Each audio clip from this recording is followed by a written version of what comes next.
Welcome, ladies and gentlemen. This is Monster69, and in this episode, we're going to react to the latest Star Citizen video called Interior Design Journey to 4.0.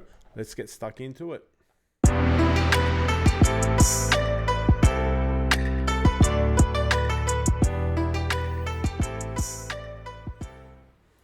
This week, it's another Journey to 4.0 special, where we jump farther ahead and take a look at work scheduled to make its Persistent Universe debut in the upcoming 4.x branch of release. And this week, we're proud to bring Star Citizen art director Ian Leyland back to share with us a first look inside the buildings of Star Citizen's landing zones. Buildings. Oh. Okay.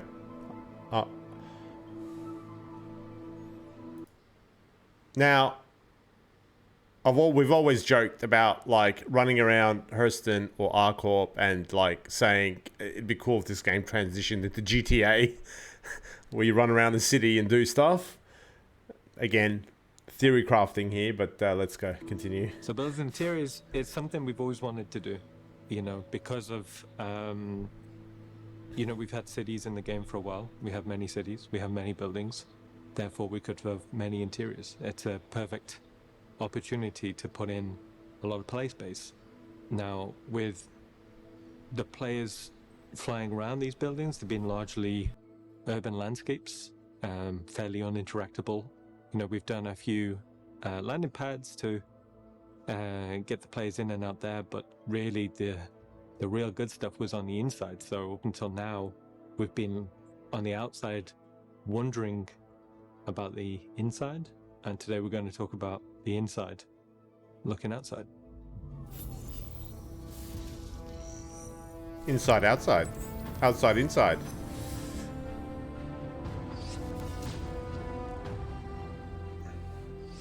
All right, so we're building interiors. The way in which we approach the concept development, now this was just a pure blue sky ideation phase, and the idea was to create inspirational material to use that as a content to inspire conversations, to find out what do we want to do for the game, what is cool for the game, and use that as the initial springboard for the conversation. So Okay, so my alarm bells. Oh, by the way, if you want the original video, links below. I'm going to be interrupting it. Sorry about that, but I'm going to tell you my thoughts as we go along this journey of this video. And pie in the sky concept.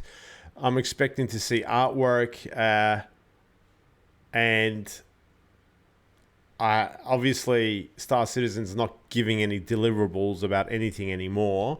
So I'm a bit disappointed if this is just pie in the sky stuff. I've become a little bit. I appreciate them sharing this with us, but I've become a little bit less hyped about pie in the sky sort of stuff. But let's see. So what we'll be looking through here is a presentation of blue sky ideation, primarily used as a springboard to start conversations with Chris, with the design director, and the game director, to understand. I mean, fair enough. What do we want to put in the game? What could be cool for the game? And we use that as that initial inspiration point. So when we're talking about building interiors, how could we start to break that down? So right off the bat on the top, it's the rooftop spaces. So these would be the primary access points for the player.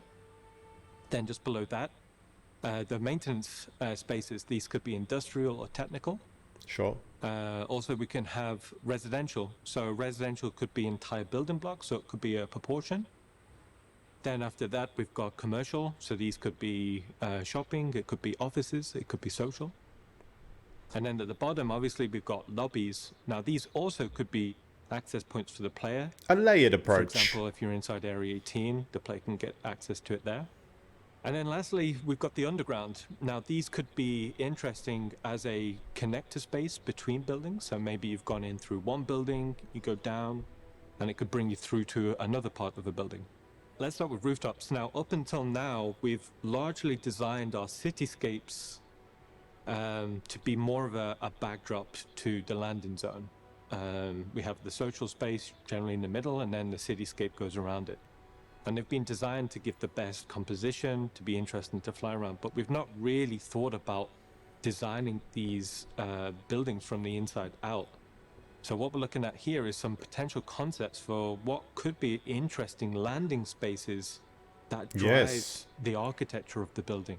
Yep. With landing pads, it doesn't necessarily need to be on the top of the building. It could be, halfway In the down middle. or lower. So imagine, you're in the lower parts of the city, and then we'd open up these additional play spaces. And as you can see here, it's not just the landing pad, it's the gameplay space that goes along with it too.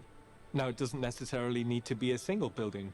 Imagine there is a network hub that services a few different buildings. So what we're looking at here is maybe like a transit hub where the player could land, get on some transit, and then that would lead to some buildings.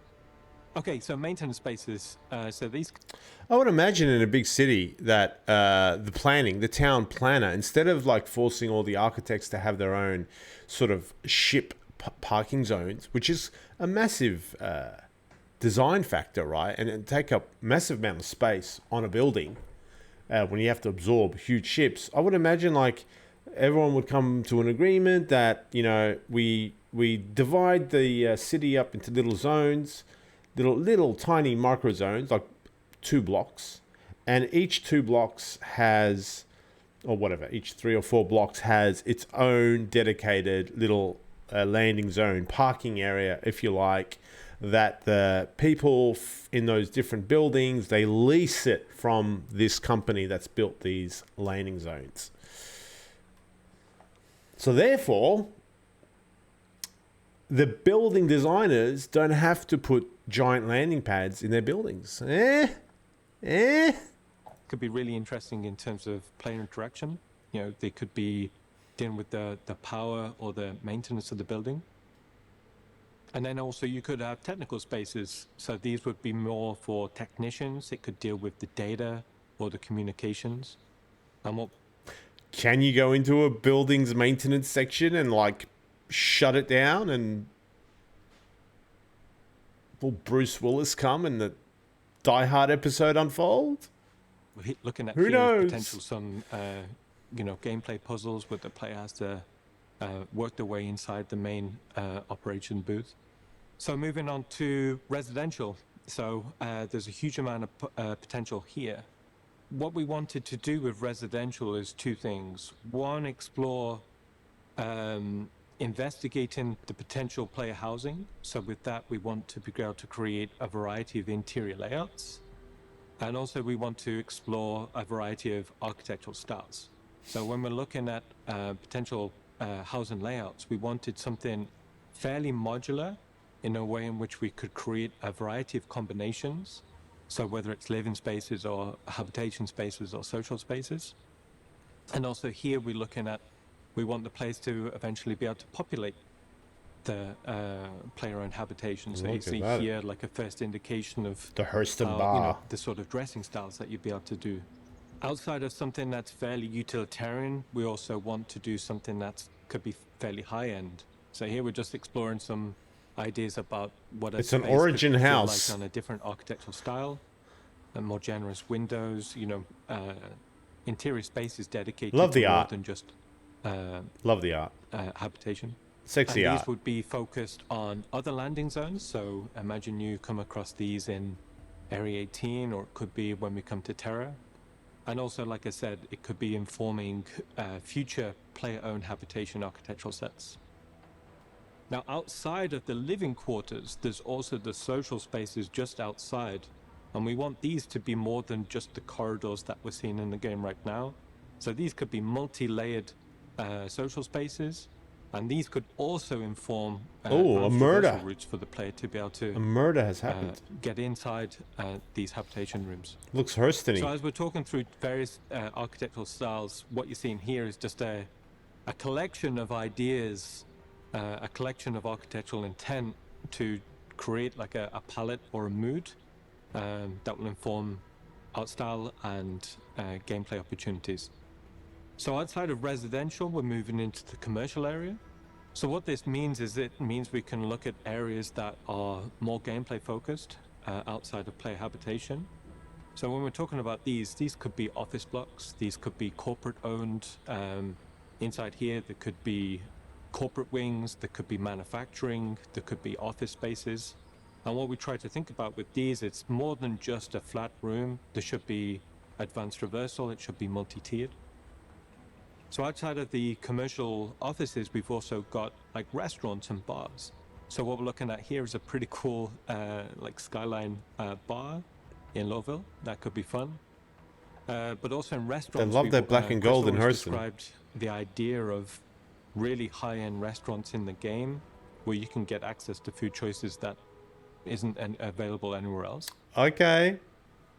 So Okay. right at the foot Fine of the dining. building, we're I gonna like start it. talking about the lobby. So as I said before, these are going to be access points to the player, but also we can do more than just a standard foyer that we're seeing in the game right now. So this sort of space we're seeing here is, imagine there's an underground transit network, and that transit station feeds a network of building lobbies. So these could be social spaces, these could be really good combat spaces. They could have access to mini restaurants or bars or facilities. And we're just showing that in a variety of art styles. So one's a fairly low end, one could be fairly high end, but the infrastructure is the same. So as we're exploring art style opportunities, this then drives where it would be appropriate. So some would be more appropriate in somewhere like Area 18, some would be more appropriate in somewhere like Horizon, and obviously some would be more appropriate for future landing zones like Odessa or Prime. And also when we're talking about lobbies, again, what we're trying to do is we're trying to describe multi-layer traversal spaces. So in these illustrations, you're seeing a variety of routes to then help inform the initial conversation with level design.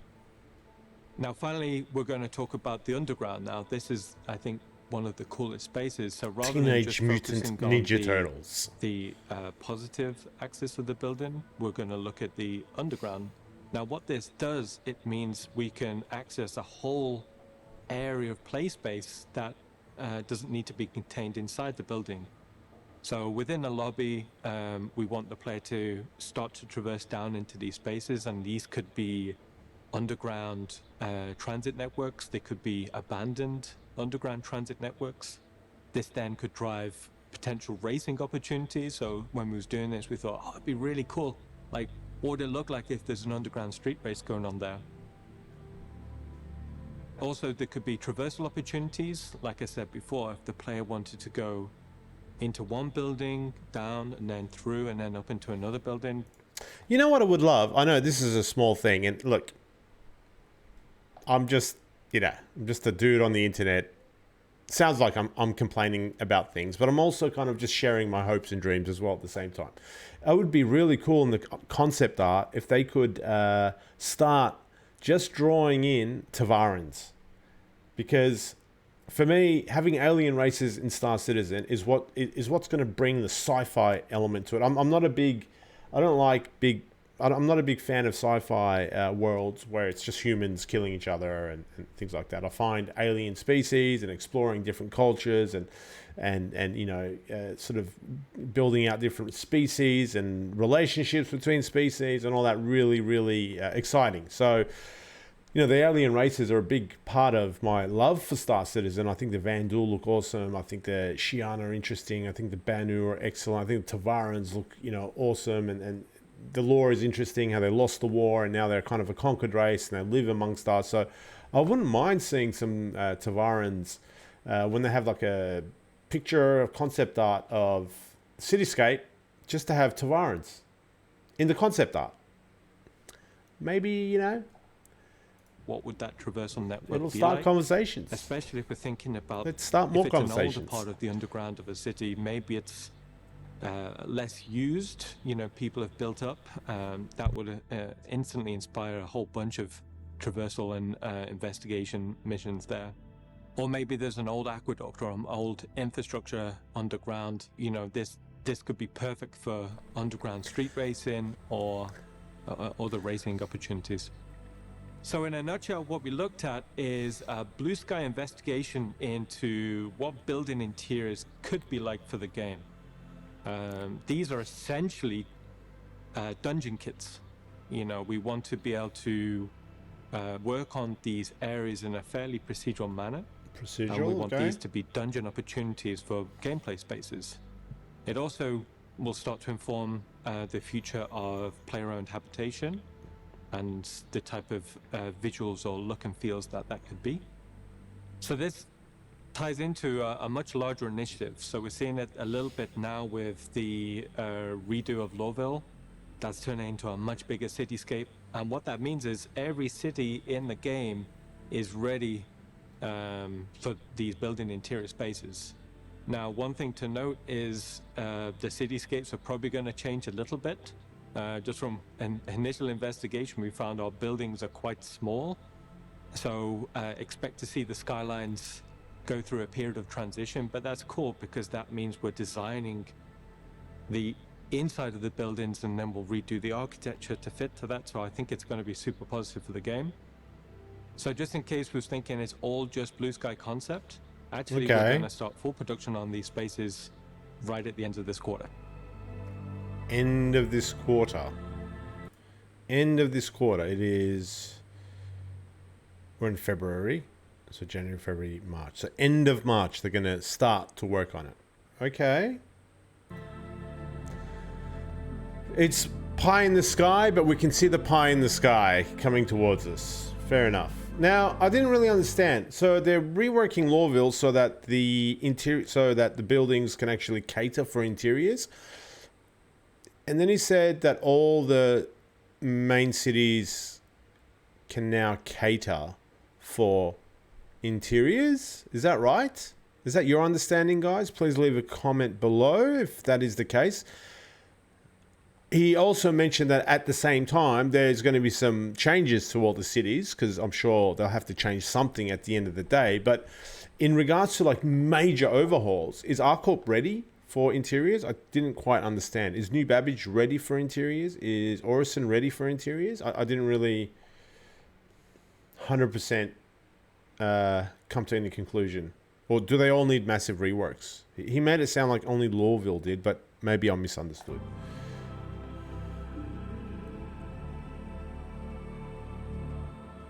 So, what did we learn this week? Well, we learned that much like the new underground facilities we showcased before, building interiors will be a new series of modular set pieces, enabling a whole host of gameplay opportunities, from trade to exploration to combat and PvP and much more. And that, much like those new UGFs, they're going into production now, and in fact, by the time this airs, we'll already have started. Now? What do you mean by the time this airs? You said end of the quarter. Maybe it was filmed last year? I don't know. And that the journey to I'm confused. may have Pyro at its center, but it will still continue to evolve all aspects of Star Citizen and the existing persistent universe around it. Now, we'll be back with more Inside Star Citizen next week. But for our Journey to 4.0, I'm Jared Huckabee, and we'll be back in about a month or so with our next big look forward. See you then. Awesome. All right. Cool. So I've always been waiting for Star Citizen to sort of see if it can build out the accessible areas of all the major cities, hubs, buildings. I'd love to walk down the street in ArcCorp or Hurston. It'll be freaking awesome. So it seems like it's just at a conceptual stage at the moment. They'll start working on it. Either they already have or they will at the end of the quarter. I don't exactly know which quarter they're referring to. So my expectations are low. I'm not expecting to hear or see anything about this for, I'm going to say, years, to be honest.